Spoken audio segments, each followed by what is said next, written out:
L'écho du soir avec Emmanuel Le Chypre. Bonsoir Emmanuel. Bonsoir. Il y a une petite musique qui revient actuellement dans les politiques, notamment à droite. François Fillon a déclaré qu'il fallait, je cite, prendre l'engagement d'abroger purement et simplement toutes les lois sur les 35 heures. Alors, la question est simple. Quel est le bilan des 35 heures? Est-ce que ça a créé des emplois? Alors, si déjà on peut reprocher beaucoup de choses quand même aux 35 heures. On peut reprocher par exemple le coût élevé pour les finances publiques. On peut reprocher la désorganisation et la perte de compétitivité des entreprises, notamment à l'export.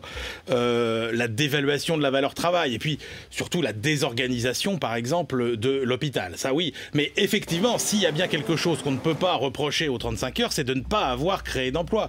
Puisque si on regarde finalement entre 1996 et 2002, on a créé à peu près 300 à 400 000 emplois grâce à la réduction du temps de travail. Et si je dis 96-2002, c'est parce qu'en fait la politique de réduction du temps de travail, elle commence avant Lionel Jospin et Martine Aubry. C'est la loi Robien du gouvernement Juppé en 1996 par laquelle vous pouvez finalement bénéficier d'allègements de charges si en compensation de la réduction du temps de travail, vous embauchez en proportion. Et donc c'est tout ça, 96-2002 qui fait 300 à 400 000 emplois, c'est quand même 20% des emplois créés sur la période. Alors si on partage le travail, il y en a peut-être donc pour plus de monde. Aujourd'hui, que reste-t-il de ces fameuses 35 heures? Pas grand-chose. Elles ont été, à partir du retour de la droite en 2002, démantelées petit à petit. On a d'abord augmenté le contingent d'heures supplémentaires.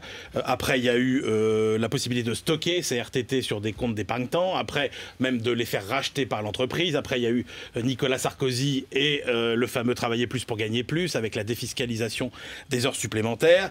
Xavier Bertrand qui nous a fait finalement la loi démocratie sociale et temps de travail qui décentralise tout ça au niveau des entreprises qui ont plus de liberté. Aujourd'hui, les 35 heures, même si effectivement on peut dire que les Français ne travaillent pas assez, les 35 heures c'est surtout en fait une coquille vide qui permet à la droite beaucoup de taper comme ça sur ce qui est vraiment un symbole de la politique de la gauche. Il nous reste quelques secondes, le chiffre du jour. Le chiffre du jour, allez, on a calculé le nombre de rapports sur la compétitivité qui étaient sortis en France depuis une dizaine d'années. Eh bien, on en a trouvé 60. Dont 30 vraiment officiels, commandés à des institutions proches de l'État, comme le Conseil d'analyse économique, par exemple, qui dépend de Matignon, une trentaine. Donc le rapport Gallois va venir sans doute, comme les autres, caler tranquillement les armoires de Bercy ou de l'Élysée. Merci beaucoup Emmanuel Le Chypre, l'écho du soir.